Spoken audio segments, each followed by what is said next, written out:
नमस्कार मु आपणकर दिव्य आसंतु महाप्रभु श्री जगन्नाथंकर विभिन्न मासरे हेउतिबा समस्त बेश विषय जानी नवा। प्रथमे वैशाख मास महाप्रभुंकर रघुनाथ बेश होता है, जहाँ वैशाख मासरे जो दिन श्री रामचंद्रंकर अभिषेक उत्सव पड़ी थाए से दिन महाप्रभुंकर रघुनाथ बेश होता है। चंदन बेश अक्षय तृतीय ठारू 42 दिन पर्यंत चंदन लगी बेश होता है। ज्येष्ठ मास हाथी बेश होता है महाप्रभुंकर, जहाँ देवस्नान पूर्णिमा दिन पड़ी थाए। आषाढ़ मासरे महाप्रभुंकर नवजौवन बेश होता है, जहाँ आषाढ़ अमावास्या दिन पड़ी थाए। टाइया लगी बेश जहाँ गुंडीचा दिन यह महाप्रभुंकर रथ को पहंडी विजे समय सात पाहाचरे फूलर निर्मित यही टाइया लगी बेश होता है। अवश्य टाइया को बेशर एक अलंकार सामग्री रूपे निया जाई थाए। तापरे बड़ तड़ाऊ बेश बा आमे ताकू सुना बेश बोली कही थांती, जहाँ आषाढ़ शुक्ल पक्ष एकादशी दिन रथ उपर ही यही सुना बेश महाप्रभुंकर होता है। तापर आसीबा श्रावण मास। श्रावण मासरे महाप्रभुंकर चिता लागी बेश होता है, जहाँ चिता लागी अमावास्या दिन ही पड़ी थाए। एहाकू झुलन बेशर अंतर्गत बोली मध्य कुआ जाई थाए। दईतापति एवं पति सेवक माने तीन ठाकुरंक ललाटरे चिता लागी करि थांती। भाद्रव मास। भाद्रव मासरे महाप्रभुंकर बणभोजी बेश होता है, जहाँ भाद्रव कृष्ण दशमी रात्रि रे एई बेश हुए।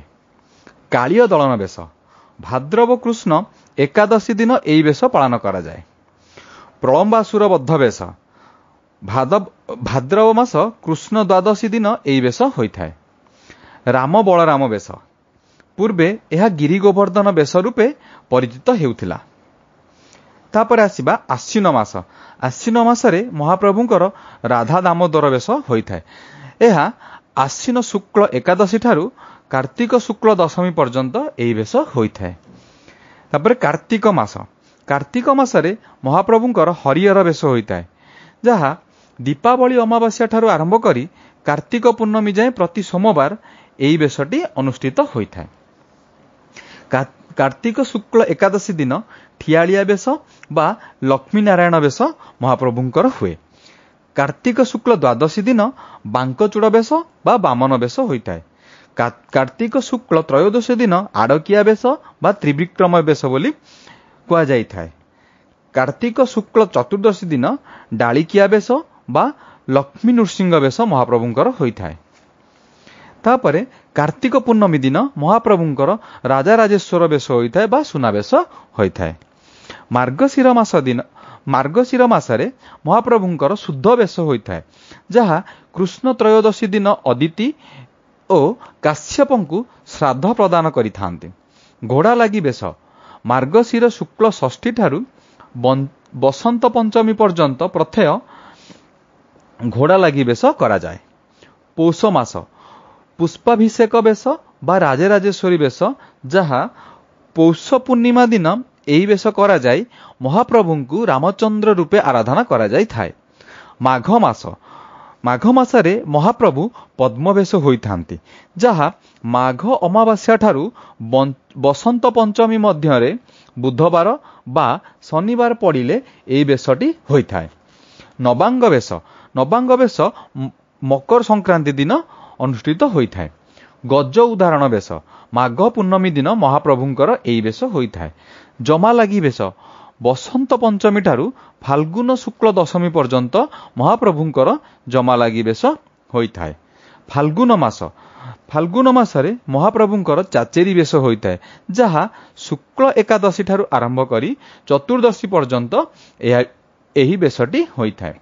राजा बेश महाप्रभुंकर दोल पूर्णमी दिन एही बेश बा सुना बेश होता है। तत्सहित आसंतु महाप्रभुंकर दैनंदिन बेश कौन कौन होता है ताहा आमे जानी नेबा। तड़प उत्तरी बेश, जोटा कि जहा कि प्रत्येक सकाळ अवसर समय प्रत्येक सकाळ अवकाश समय तड़प उत्तरी बेश बा गाधुआ बेश होता है। केही केही एहाकू अवकाश बेश कहितांती। ସକାଳ ଧୂପ ବେଶ ଏହାକୁ ଆମେ ସାଧା ବେଶ ବୋଲି କହିଥାନ୍ତି। ଏହି ବେଶରେ ପାଟ ଓ ଖଣ୍ଡୁଆ ବସ୍ତ୍ର ଲାଗି ହୋଇଥାଏ। ମଧ୍ୟାହ୍ନ ଧୂପ ବେଶ ବାର ଅନୁସାରେ ମହାପ୍ରଭୁଙ୍କର ବିଭିନ୍ନ ରଙ୍ଗର ପାଟ ବସ୍ତ୍ର ସହିତ ପୁଷ୍ପାଳଙ୍କାର ପରିଧାନ କରାଯାଏ। ସନ୍ଧ୍ୟା ଧୂପ ବେଶ 2 ହାତ ଓସାର 24 ହାତ ଲମ୍ବ ବିଶିଷ୍ଟ ଫୁଟା ବସ୍ତ୍ରକୁ ଶ୍ରୀ ହସ୍ତରେ ଗୁଡ଼ାଇ ଦିଆଯାଇଥାଏ।